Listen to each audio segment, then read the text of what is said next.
Today I'm going to be ranking 32 sleep habits from S tier, i.e. things you should definitely be doing, to F tier, things that you probably shouldn't be doing. This video will be very helpful if you're the sort of person who's constantly trying random stuff to improve your sleep. Essentially, you're going to learn from this what you should be prioritizing. It could save you months, if not years, of trial and error. It's also very helpful for those of you who are into podcasts. You can just listen to this rather than watching it. And the average sleep podcast is normally 1 or 2 hours long. Let's think of Andrew Huberman, Matthew Walker. And normally in these podcasts, you might get 2, 3, maybe 4 actionable tips if you're lucky.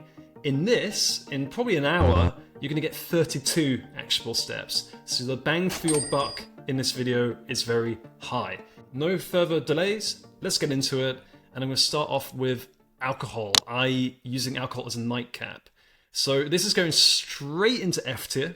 It's a very easy one to do this. So basically, long story short, alcohol hurts sleep. There's a ton of scientific studies on this. Like this myth, people think that it helps with sleep. And there's some truth to it in terms of that alcohol is a sedative. Alcohol will help you to be sedated, but sedation isn't sleep. You're not getting good REM sleep or deep sleep while you are under the influence of alcohol. Even very small amounts of alcohol, 1 beer for example, can damage the quality of your sleep. Never mind when you have more and more. It doesn't just not work, it actually damages your sleep. Alcohol as a sleep aid is one of the absolute worst things you can do. So that's a very easy F tier. Do not do it. Next is bedroom optimization. So this is getting blackout curtains, getting temperature control, 8 sleep, investing in your bedding. It's a lot of money in this, a lot of adverts you'll see about optimizing your bedroom. How useful it is, I'm going to put it into B tier. I think your bedroom environment is important. However, if you can only sleep in your perfect bedroom with the perfect lighting and the perfect sound and the perfect bedding, then you're not good at sleep. That's just the reality. You should be able to sleep in a number of different places. You shouldn't be that sensitive in reality. Therefore, it is important, but I think a lot of people put too much money in this and it could be spent better. I'm a great example of this. I spent $15,000 on my bed. My bedroom setup probably overall cost $20,000. And quite frankly, these days, I could be in a cheap hotel room or a friend's sofa and I'll sleep nearly just as well. So it's valuable, but just don't get too caught up on optimization of your bedroom. Get the basics done, blackout curtains, make sure it's not too hot, make sure the bedding is organic, comfortable, but just don't get too caught up on this, is my advice. Next up, I'll cover warm showers in the evening. A lot of people don't know this, but having a warm shower can be a good little sleep aid. The main reason this works is it basically lowers your core body temperature, which is an important part of getting sleep. Before you fall asleep, you normally need a small temperature drop. So that normally happens naturally because of kind of change temperature in the environment. But because we're living in modern homes where the temperature doesn't change, this is actually not as easy as it might sound. So a shower is a good way of doing that. Only warm, not cold. I probably put this at B tier. I think it does help. It's also a good chance to be away from your phone, get away from your thoughts. I'll probably put it ahead behind bedroom optimization, but it's definitely an actual tip that works. It's just not going to change your life, that's all. It's a little benefit, so I wouldn't want to get too caught up on it. Next is eye mask and earplugs. Ooh, I put this a little bit above bedroom optimization. It's really hard to say. It's very dependent, this one. I'd probably put it into B tier too. Ultimately, sound and light can be a big impact, especially if you're in a place where you haven't got blackout curtains, where you're traveling, and we've got to live in reality, right? We're living amongst all this noise, cars, drunk people at nighttime, and it's just very hard to get the sort of same sleep environment we would have had a few hundred years ago. So this is a little cheat to do it. So I do recommend them in most cases, but it's better to, I'd say bedroom optimization is more important in most cases, as in you shouldn't really have to have eye mask. And there are negatives to eye masks. With earplugs, I recommend getting silicone earplugs rather than foam because you don't have plastic in your ears, basically. So yeah, it's a solid bit of advice, but just not. It's not going to be a total game changer in most cases, but it can be for some people. All right, no food 3 hours before sleep. This is a little bit debated. A lot of people say this is like one of the most important things. Based on experience of clients and myself, I don't find it as impactful as some would say. But it depends on the food you're eating. If you're eating really unhealthy food or massive meals, not eating 3 hours before bed is probably S tier or A tier. If you're generally eating quite well, probably more B tier. So for me, I'm going to put it into B tier. It doesn't have to be 3 hours. I'd say it could be 2 hours, even just 1 hour. But just, what I'd say in general is be careful the sort of food you eat in the evening, especially caffeine, chocolate, sugar, alcohol, and just processed food. If you're eating a bad diet, this is probably S tier because your body needs that extra time to digest. If you're eating healthily, I wouldn't worry so much about this. If you're eating kind of good whole foods, protein, not too much carbohydrates and sugars, this isn't as impactful. But so yeah, B tier, can't go wrong with it. Morning sunlight. This gets a lot of hype, and it's something I do. I really always try and make sure I get morning sunlight. It helps kickstart circadian rhythm. It helps get cortisol into your blood and wake you up. And a good morning helps with evening, basically, because it sets you up in the right way. I would put this probably in B tier as well. It costs nothing. Very relatively easy to do. The main reason it works is the light outside is way stronger than the light inside. The lux level of the sun, even on a day like today where there's nearly no sun, is going to be 20,000. The lux of the brightest light you can buy is going to be about 10,000. So going outside makes a big difference. I'd say B tier. That's why I have it right now. But there's good arguments for it being A tier, S tier, just because it's so easy to do. It costs you nothing. And it's not, even on, even cold days, you're just going to get yourself out, basically, even just for a few minutes. So I really recommend it. Meditation journaling. I'm going to put this into A tier. The reason behind this is basically, it's probably one of the biggest factors today in terms of people's health is their mental health, and it impacts sleep more than anything else. And journaling and meditation is fantastic for mental health. The issue a lot of people face, especially high-level professionals, business owners, is that we're never stopping. We're 24/7 doing something. And our brain has nearly no downtime at all. And when I say downtime, I mean actual time that isn't being stimulated. Watching Netflix isn't downtime. You're doing something. Therefore, what happens to a lot of people is the only time they have to themselves literally as soon as their head hits a pillow, which means as soon as your head hits a pillow, your brain wants to deal with all the unprocessed emotions and thoughts it's had all day. You can then struggle to fall asleep, and it can also actually wake you up in the middle of the night. If you do regular journaling or meditation, that's going to reduce over time because your brain's having time away from stimuli. You're having chance to process emotions. On top of this, it's relatively free or cheap. Like a journal and a pen doesn't cost you very much, and it doesn't even take that much time. Even just 2 minutes of journaling is better than 0 minutes, and there's so many heaps of benefits to it. So I'm putting this in A tier. I'm tempted to S tier. I can't speak highly enough of this. Anyone who's watching this saying that journaling doesn't work for me, trust me, try it. Just force yourself. You will get in the habit of it after maybe a month, and when you start seeing the benefits, you may change your opinion. It just takes a bit of effort to start off with.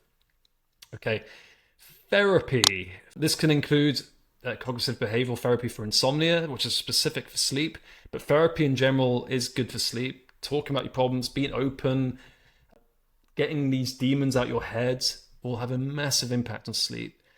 The only issue with therapy is it's expensive. It's hard to get, and not all therapists are good. It's difficult. So I'm going to put it top of B tier just because of the variance. But for some people, this would be an S tier thing to try out. It's less frowned upon as it used to be. Nearly everyone in the Western world's open to it, which is different from 15 years ago. And if it isn't therapy, talking to your friends, getting a coach, these things all have high ROI. Okay, next is waking up at the same time every day. So sleep consistency.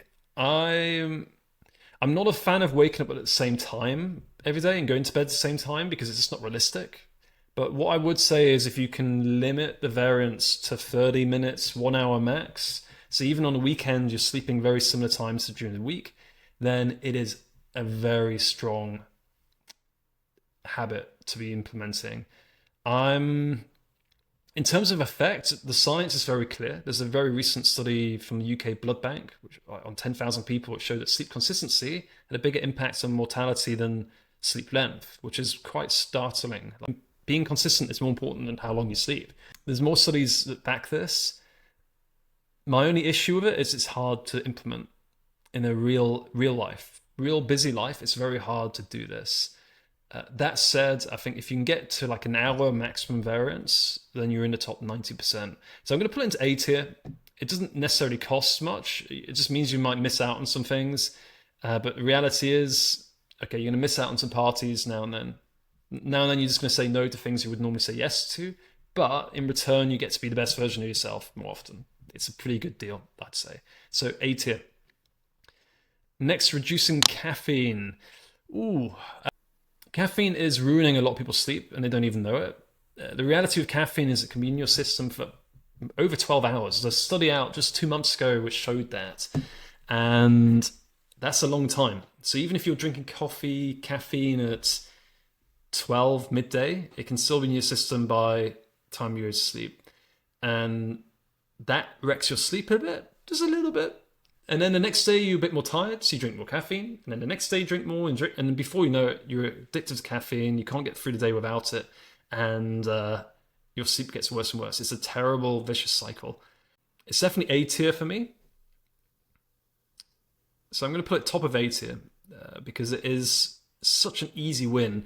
I know a lot of people love coffee. Just start finding good decaf coffee. Go for Swiss water technique. Decaf coffee, high quality still, and a lot of benefits. Or switch to tea. Just reducing caffeine is a quick win for a lot of people. And once your sleep gets better, you need it less. So you get a positive circle loop in your favor. Weighted blankets. I'm going to put it in C tier. I don't think it's that important for most people. There's some signs of evidence showing for people who suffer from anxiety, depression, mental health issues, a weighted blanket can be efficient. I bought one for my girlfriends. I know them well. They are a genuine product. There is some science behind it, but it's only for a certain group of people. And they are quite expensive.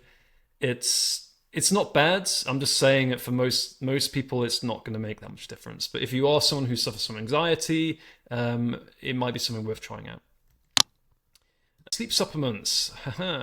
I'm going to put this low in C tier. The reality is, if you actually look at the scientific studies, most sleep supplements have pretty marginal benefits. Magnesium, for example, the results aren't actually that great. There aren't actually that many studies, believe it or not. And similar for most sleep supplements, the best supplement in terms of actual evidence is melatonin. But there's obviously some risks associated with that, or a few unknowns, should we say. So supplements, I think, are an optimization thing. You may get a slight improvement in your sleep by taking supplements. Magnesium, okay. Melatonin, okay. Then if you look at L-theanine, not much evidence. Ashwagandha, okay evidence. There's a few more. You can check out my YouTube video about supplements. Ultimately, there's so much hype about this. So you got to remember, people are just making money, right? People make these supplements to make money. So they have all these adverts saying, this supplement will fix your sleep and da-da-da. And they'll reference some science, but normally if you look at the study, it's just on animals, or the study had like 5 people, or the study wasn't even like double randomized clinical trial. It's just like, they just want to make money. So they're not interested in the truth, and obviously not. And I don't blame them for that.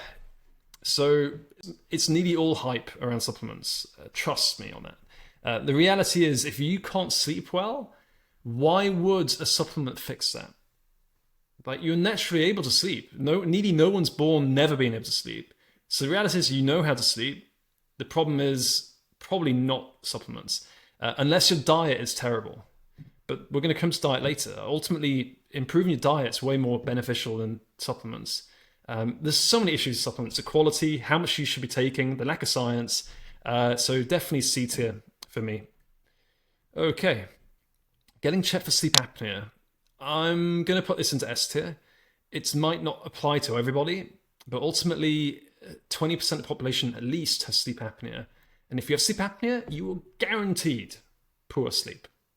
And I can guarantee a number of people watching this right now have it. And you either secretly think you have it, you don't know you have it, or you know you have it and you do nothing about it. It is absolutely nuts. It's scary. I know you might be scared of having to have some apparatus or to see doctors, or maybe have to have operations, or having to make some lifestyle changes.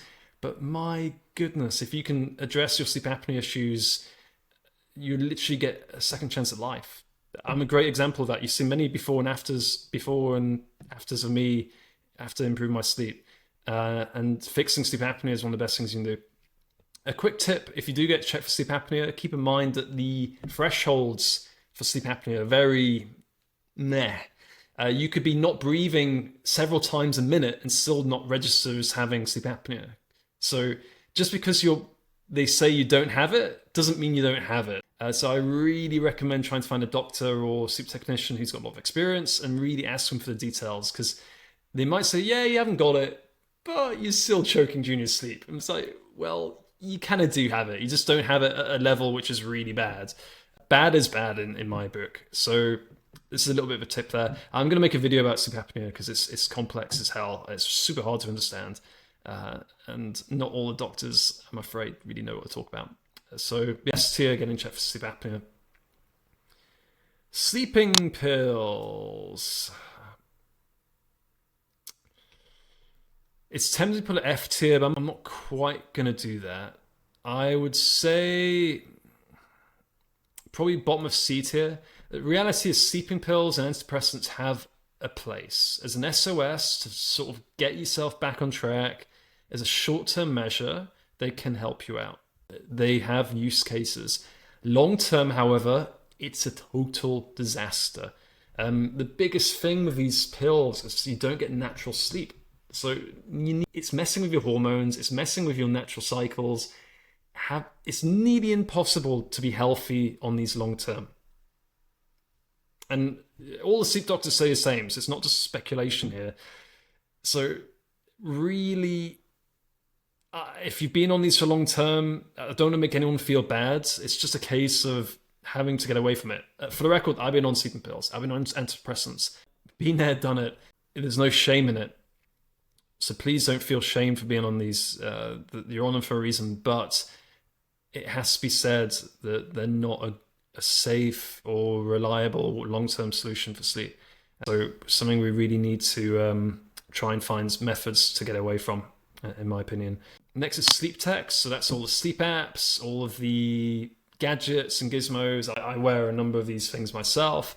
I'm going to put them into C tier. Probably,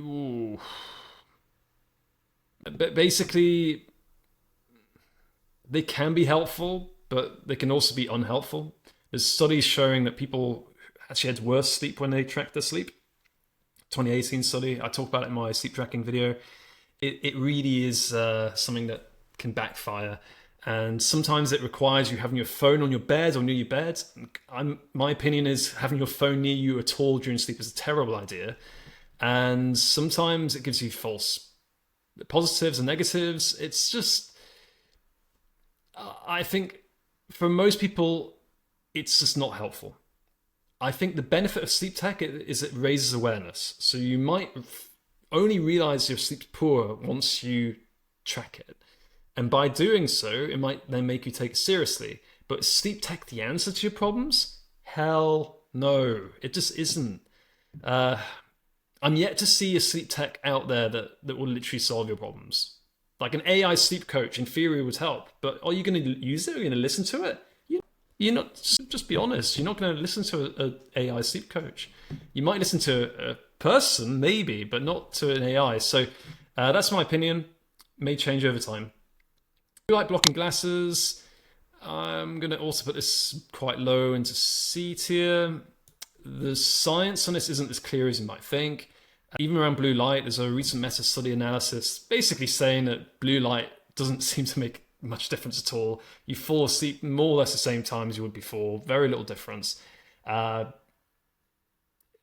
going to put it in C tier for another reason, though. Basically, if you want to sleep well, stop having lights in your evening. Wearing blue light blocking glasses is just an excuse to then keep on being on the computer and the screen and stuff when you shouldn't be. So I think it's okay to have them. I've got a pair myself here. I do have some, but I think it's a waste of money 90% of the time. And it ain't a solution to your problems, I promise that. It's just optimization at best. So blue light blocking glasses, try it if you want. If you got the money, great. But I wouldn't fret over this. It's much smarter just to be less time on your screens. Be off your screens an hour before sleep. Simple as that. Red light therapy and red light. I'm going to put it below, similar C tier. There's some studies that suggest it, but it's still very early in the science. The reality is you're better off just looking at the sunset. 6 p.m. or whenever the sunset is in where you live, that's going to be much better than any red light therapy. I've got a red light box. I have all these things. I've got experience of all these things. I use it sometimes, but is it going to change your sleep much? Hell no. If you're an insomniac, getting a red light machine ain't going to do jack shit. Same with blue light glasses. So this is optimization. It's biohacking. It's basically what you do when you already sleep well, to sleep maybe an extra 1% more better. And there's a load of hype. People are making money from it, so of course they're gonna really push it. Now, breathing. I'm gonna call this breathing exercises, but I'm gonna say this is more working on your breathing in general. I'm putting this top of S tier right now.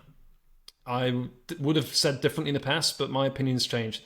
If you can fix how you breathe, it will totally change your life. And that includes your sleep. I'm a great example of this. I had 𝗕𝗲𝘀𝗁𝗍 surgery on my nose over a year ago. Since then, my sleep scores are up about 6%. I'm not sick anymore. I have more energy. I look different. I feel that it's just literally changed my life by just improving how I breathe from my nose. I had to get surgery, sadly, but there's no avoiding it in my case. You don't have to get surgery. You could be using nose tape. You could be doing breathing exercises. There's a lot of training you can do to improve how you breathe. And a lot of it doesn't need anything. It also adds into meditation. It helps with mindfulness. It's a fantastic way of improving sleep. It will reduce sleep apnea. There's just so many benefits to improving your breathing, and the majority of people are breathing wrong. A lot of people are mouth breathing, or they're not doing breathing that well. I'm still not the perfect breather by any means. So it has to be said. But yes, certainly I'm putting this S tier. Working on your breathing is a fantastic habit and a fantastic skill, and something you should put time, resources, energy into. The return on investment is ginormous. In terms of breathing, mouth tape.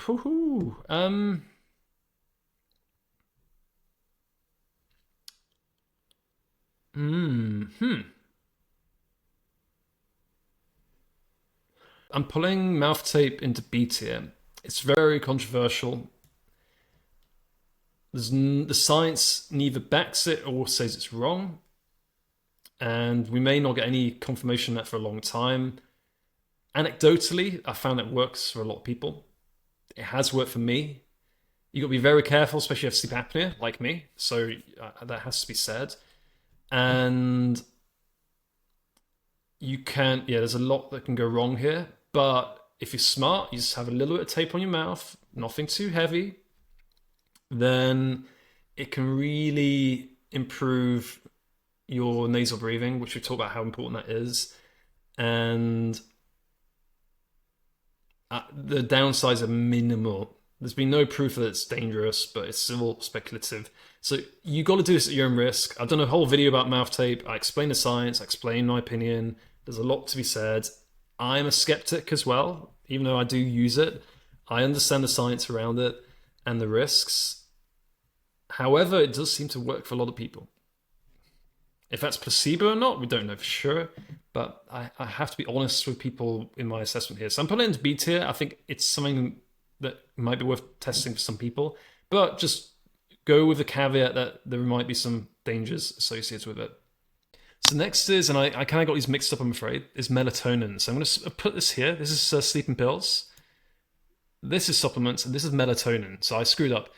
Melatonin, I'm going to put into B tier. I'll talk about it a little bit already. But long story short, melatonin has better studies, and it's not technically a supplement, it's a hormone.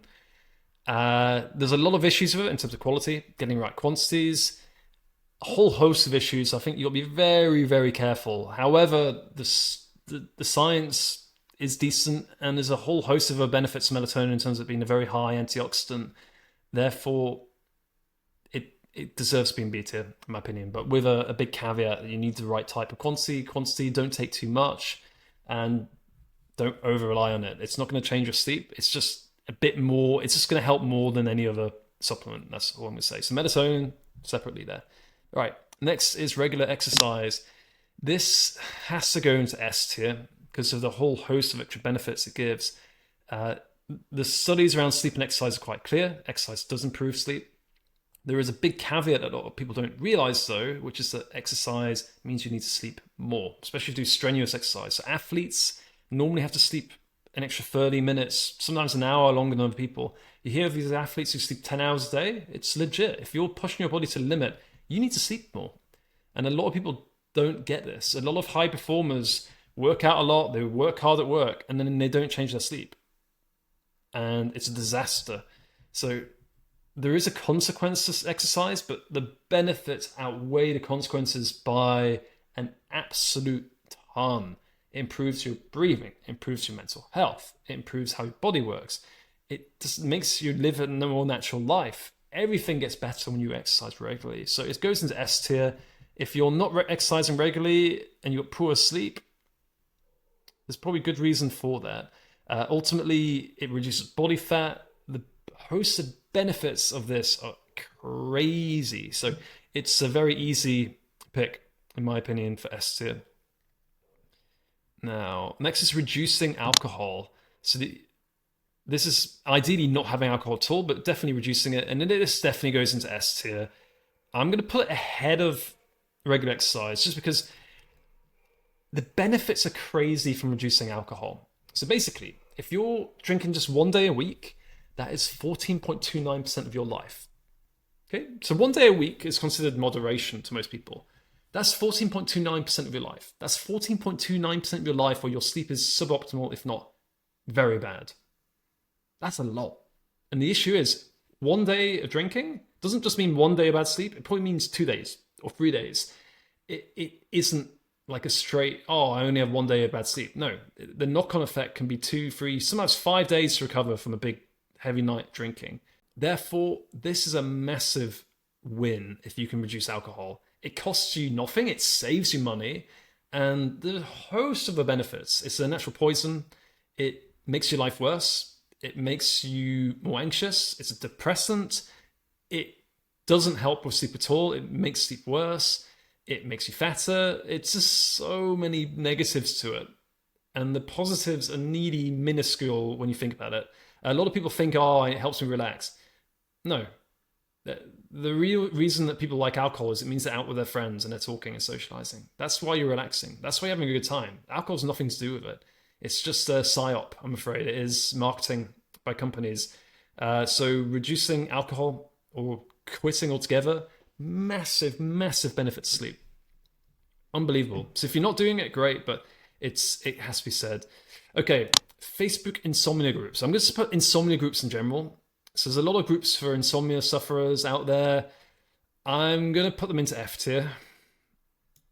because mainly, if you go in these insomnia groups, 90 to 95% of the advice is not just bad, it's terrible. It's take this pill, take this, do microdosing, use crystals. The reason the advice in insomnia Facebook groups is terrible is it's normally people who have insomnia giving advice. It's like getting taught by a fat person how to lose weight. Like, they don't know. They've not solved it for themselves. And then they're talking shit to other people. And I know this because I'm in some of these groups just to observe. And I now and then try and help people. But it's just, a lot of them are beyond help, I'm afraid. And I say this, I don't want to be harsh, but it's just reality. So, yeah, these Facebook insomnia groups, or insomnia groups in general, 95% of stuff in there is going to hurt your sleep more than help it. That is the grim reality. Next is herbal teas. I'm going to put it into C tier. Like, things like chamomile and things like this may improve your sleep, but largely unproven. A lot of the times it's minor benefit. Maybe you get an extra 1% extra sleep. It's not a bad thing. I don't think you're hurting yourself having herbal teas. Generally, some good antioxidants. It can lower your body temperature by having a hot drink. It can relax you. These are all perfectly fine. I'm going to put it ahead of 𝗕𝗲𝗀𝗁𝗁𝗁𝗁 here. But ultimately, it's just not going to change your life, right? It's just an optimization thing. If you've got insomnia, herbal teas ain't going to fix it. You need to be focusing on the S tier habits. I'm sorry. But it's not going to hurt you either. So, yeah, you can't really go wrong with them, but just don't listen to the hype, basically.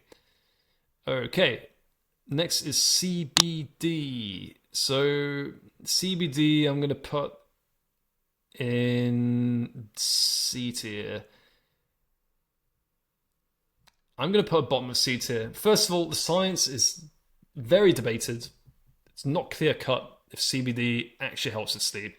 THC 100% doesn't. It damages your sleep. So cannabinoids, F tier, in my opinion. CBD, C tier. It might help some people, but the biggest issue with CBD is simply this. Why are you taking it? The answer? Oh, it helps me relax. Okay, why are you not relaxed? They're done. It's not solving the problem. It's just kicking the can down the road. You can't just take CBD your whole life to get to sleep. It's not a realistic long-term solution to get good sleep. It's just trying to solve a symptom. If you really want to get good sleep and relax, you need to solve the reason why you stress in the first place. Deal with the real problems. So maybe it's a short-term solution, okay. But generally, massive hype, loads of companies pumping money into this to try and sell a product. They don't care about your sleep. They just want to make money. And they'll push their products on you. Yes, you'll hear people who've been microdosing and CBD save their sleep, but I suspect probably what really helped them was the placebo effect, or them taking responsibility for their sleep. CBD, nah, I'm not bought into it. All right, this will be a funny one. TikTok, mocktails, sleep mocktails, and all this crap. I'm saying it's crap because I looked at the contents of these things. Normally it's just a load of bollocks, and it's just to make money again.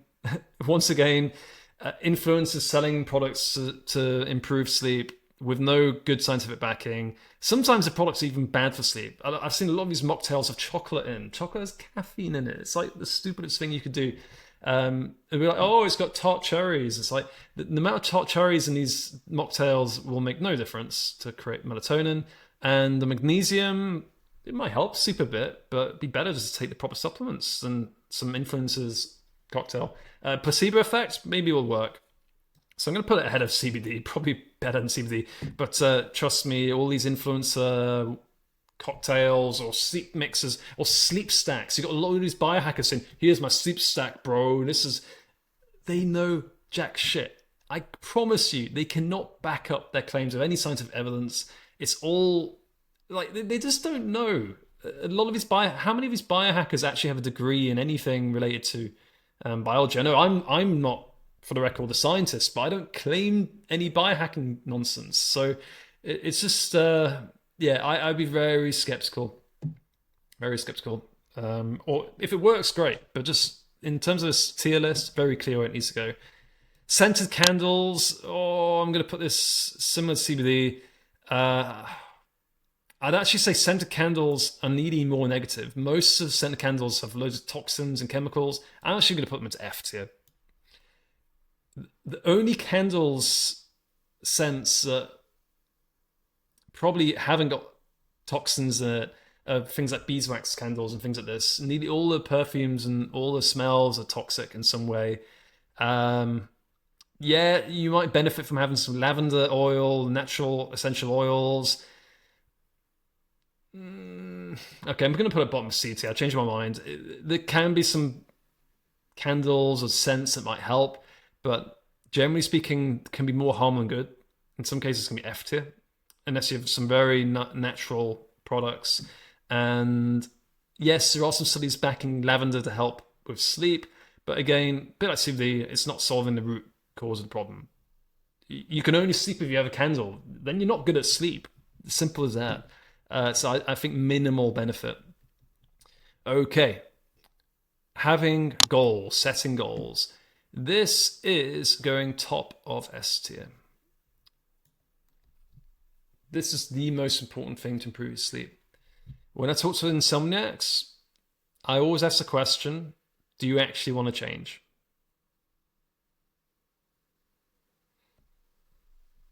Do you actually want to change? Most people can't answer that question. And this is the whole root of the problem, right? If you don't want to change, then you ain't gonna do shit. So you have to start with goals, always. If you don't know what you want to achieve or how you're going to do it, if you haven't got your why sorted, you're never going to solve that, get the hows. You're just going to do random, easy, stupid stuff, which will never work. If you have goals, then maybe you'll quit alcohol. Maybe you'll start doing regular exercise. Maybe you'll sort out your breathing. Maybe you get checked for sleep apnea. You're never going to do these things if you don't have goals. This is why this is the single most important way to improve your sleep. I pray to good God someone watches this and changes their life after this, because this is the daddy of improving your sleep. And this is what no one is talking about. In the sleep field, no one talks about this. It is totally, utterly bonkers. So you will not get a better advice from me than work on your goals. Rant over. Planning. Planning I'm going to put into A tier. A lot of people can't sleep or struggling with sleep because they're just living in chaos. They've got no journals, no diaries, they're not planning things, everything's spinning in their head. And of course, what happens? Your sleep starts to suffer. If you don't plan, then you're planning to fail. Another way to think of it is 1 minute of planning is going to gain you 10 minutes back later that day. I'm guilty of this as much as anyone else. I didn't plan my day very well today, and because of this, I'm behind by probably an hour. If I just spent 10 minutes planning, I would have been way, way ahead. So this is super important. I really can't go wrong with it. Okay. I got the wrong picture for this, but I'm going to say this is reading. So for reading, I'm going to put this also in A tier. Reading a book, that is. It's just a good way to unwind. You're learning, you're detaching yourself from the sort of dopamine of phones, notifications. It is a massive win. So I think I got these mixed up, so I'm going to put them in the right place. Journaling, and then this is reading. So yeah, reading, very, very helpful. So I'm adding two that I missed, so sorry for the edit here. So next one is eating healthily. This is definitely going into S tier. Changing your diet has enormous impact on sleep. If you're eating poorly, if your blood glucose levels are all over the place, your body's constantly inflamed, of course you're going to have bad sleep. So this is going to go next, probably ahead of exercise, quite frankly. I'd say it's even more important. This is one of the most important things you can do, improving your diet. The benefits are just enormous. So if you're not improving your diet, you're really asking for trouble when it comes to sleep. So sorry to say it, don't want to be telling people what to do, but it's just the reality. And Another one that's very important is a nighttime routine. So I'm going to put this ahead of A tier. A nighttime routine is basically just having the same thing you do every single night. Be it, okay, I'm going to journal, I'm going to read my book, I'm going to brush my teeth, I'm going to dim the lights, and then I'm going to say a mantra, or I'm going to put a teddy bear on my bed, I'm going to put my pajamas on, I'm going to dim the lights, I'm going to listen to classical music for 5 minutes. You do what works for you, but having a regular and consistent bedtime routine is a fantastic A tier habit, because if you do it consistently, your brain gets used to it. So the brain's like, okay, classical music's on now it's time for bed, now it's time to chill, now it's time to get away from things. And the great thing about a good bedtime routine is you can take it with you. You can go to hotels, you can go traveling, and you do the same routine wherever you go. So it really helps to add consistency to sleep. And we know how important consistent sleep is. Very useful. And it's just got so many benefits. You'll start to enjoy, find a routine that you enjoy, find things that you look forward to doing, basically, that don't include being on your phone. It's the main thing. And you'll see massive benefits. So a really solid A tier pick. And that's us done. So comment below if you disagree, agree with what I've done here. And if you think I missed something out, add it in. And I really sincerely hope this will help some of you out there with sleep issues. If you know someone who has sleep issues and they're just doing random stuff and wasting loads of money, send them to this video. You'll be doing them a massive favor. And if you want further help, follow me on Instagram. Always have to talk to people who want to improve their sleep and productivity. It will change your life. Much love.